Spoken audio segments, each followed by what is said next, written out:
ஆடி மாசம் அதுமா இது ரெண்டு என்ன பண்ணிட்டு இருக்கு பாருங்க. என்னங்க இங்க வாங்க. எதுக்குமா கூப்பிட்ட? இங்க பாருங்க இந்த அநியாயத்தை. ஆடி மாசம் அதுமா உங்க பையன் என்ன பண்ணிட்டு இருக்கான்னு பாருங்க. என் பையன் இல்ல, அதனாலதான் இப்படி இருக்கான். என்னது? என்ன சொன்னீங்க? அச்சோ, ஆடி மாசம் அதுமா என்ன பண்ணிட்டு இருக்கான் பாரு நம்ம பையன். ஏய் ஆனந்த், என்னடா பண்ணிட்டு இருக்க? அச்சோ, அம்மா வந்துட்டாங்க. டேய் கீழ இறங்கு. நானா இறங்க மாட்டேன்னு சொன்னேன், தூக்குனதே நீங்க தானங்க. ஏங்க இறக்கி விடுங்க, அத்தை பாக்குறாங்க. அம்மா என்னம்மா? ஏடா ஆனந்த், என்னடா பண்ணிட்டு இருக்க? காலையில எழுந்திருச்சு வேலைய பாக்குற விட்டு இவரோட என்ன டான்ஸ் ஆடிட்டு இருக்கியா? டான்ஸ் இல்லம்மா, டான்ஸ் எல்லாம் ஆடலம்மா, நாங்க சும்மா எக்ஸர்சைஸ் பண்ணிட்டு இருந்தோம்மா. ஆமாடா பார்த்தேன், நல்லா பண்ணியே எக்ஸர்சைஸ். ஏன் மருமகளே, வீட்டு வேலைய முடிச்சியா? காலையில இந்த வீட்டை பெருக்குவோம், பாத்திரத்தை கழுவோம், அப்படிலாம் செய்யாம இங்க வந்து டான்ஸ் ஆடிட்டு இருக்கியா? டான்ஸ் எத்தே நான் வேலை செய்யதான் வந்தேன், இவியதான் வந்து எக்ஸசைஸ் பண்ணுன்னு சொன்னாவ, அதான் வந்து பண்ணிட்டு இருந்தேன். எப்படிமா அவன் கையில ஏறி நின்னு தான் எக்ஸர்சைஸ் பண்ணுவியோ? அதுவாத்தே, அது வெயிட் லிஃப்டிங் அத்தே, அது அப்படிதான் பண்ணணும். என்ன இளவோ, போ உன் துணிமணி எல்லாம் அள்ளி வச்சு ரெடியா. எத்தே எதுக்கு? ஏம்மா எதுக்குமா? இவளோட அம்மா அப்பா வராவ, இவளை கூட்டிட்டு போறதுக்கு.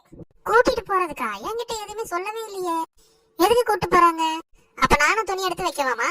உன் ஆர்வத்துல தீயி வைக்க போய் உன் வேலையை மட்டும் பாருல, நான் அவ்வளவுதான் சொல்லிட்டு இருக்கேன். ஐயா ஆனந்து, ஆடி மாசம் ஐயா, அதனாலதான் அவளை கூட்டு போறதுக்கு அவங்க அம்மா அப்பா வராவ. ஆமா, ஆடி மாசம் ரெண்டு பேரும் சேர்ந்து இருக்க கூடாது. ஏன்? எதுக்கு? அதெல்லாம் அப்படிதான் சொன்னா அப்படியான்னு கேளு. அப்ப நம்ம ரெண்டு பேரையும் பிரிக்க போறாங்களா? ஆமாங்க, ஆடி மாசம்னா இப்படிதான் பிரிச்சு கூட்டு போயிருவாங்க. அதுவும் நம்மள மாதிரி புதுசா கல்யாணம் ஆனவங்கள கண்டிப்பா பிரிச்சு கூட்டிட்டு போயிருவாங்க. எங்க அக்காளுக்கும் இப்படிதான் நடந்துச்சு. அச்சச்சோ, அப்படியா? ஆமா, எதனால இப்படி பிரிச்சு கூட்டு போறாங்க? எனக்கு தெரியலையே, அவங்களதான் கேட்கணும். ஆமா, இத கண்டிப்பா நம்ம கேட்டே ஆகணும். கேட்காம நான் உன்னை இங்க இருந்து அனுப்பவே மாட்டேன். அம்மா வாங்கம்மா. அப்பா வாங்க, எப்படி இருக்கீங்கப்பா? நல்லா இருக்காமா. ஏம்மா எப்படிமா இருக்க? உன் மாமியார் தாமா ஃபோன் பண்ணி ஆடி மாசம் ஆயிட்டு உங்க பிள்ளைய வந்து கூட்டி போறேன்னு சொன்னாவாமா. அதான் காலையே கிளம்பி வந்துட்டோம். வாங்க. என்ன சம்பந்தி, எப்படி இருக்கீங்க? இருக்கோம். இவன் மருமகளே, துணியெல்லாம் எடுத்து வச்சிட்டியா? எடுத்து வச்சிட்டேன். அம்மா அப்பா வந்திருக்காங்கல்ல, காபி போட்டு குடுத்தியா? குடுத்துட்டாத்தே. உங்க எல்லார்கிட்டயும் நான் ஒண்ணு கேட்கணும்.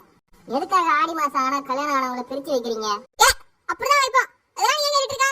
வந்துட்டான் நியாயம் கேட்கறதுக்கு. பொண்டாட்டி அனுப்புறேன்னு சொன்ன உடனே நீ கிளம்புமா, நான் இவனை பாத்துக்கிறேன். எனக்கு இதுக்கு பதில் சொல்லாம நான் இங்க இருந்து இவளை அனுப்ப மாட்டேன். ஏங்க இப்ப இவன் நான் என்னங்க சொல்றது? எல்லாரும் முன்னாடி இப்படி கேட்டு என் மானத்தை வாங்குறான். அவனுக்கு எப்படி சொல்லி புரிய வைக்கிறது? நீங்களாவது அவன்கிட்ட போய் சொல்லுங்க. ஐயா, ஆடி மாசம்னா பெருசுதாயா இருக்கணும், பெரியவங்க அப்படிதான் சொல்லிருக்காங்க. ஓ அப்படியா? அப்ப நீங்க ரெண்டு பேரும் சேர்ந்து இருக்கீங்க, நீங்க உங்க அம்மா வீட்டுக்கு போக வேண்டியதானமா? ஐயோ ஐயோ ஐயோ, இப்படி என் மானத்தை வாங்குறானே. மாப்பிள்ள ஏனே, நான் சொல்றேன்.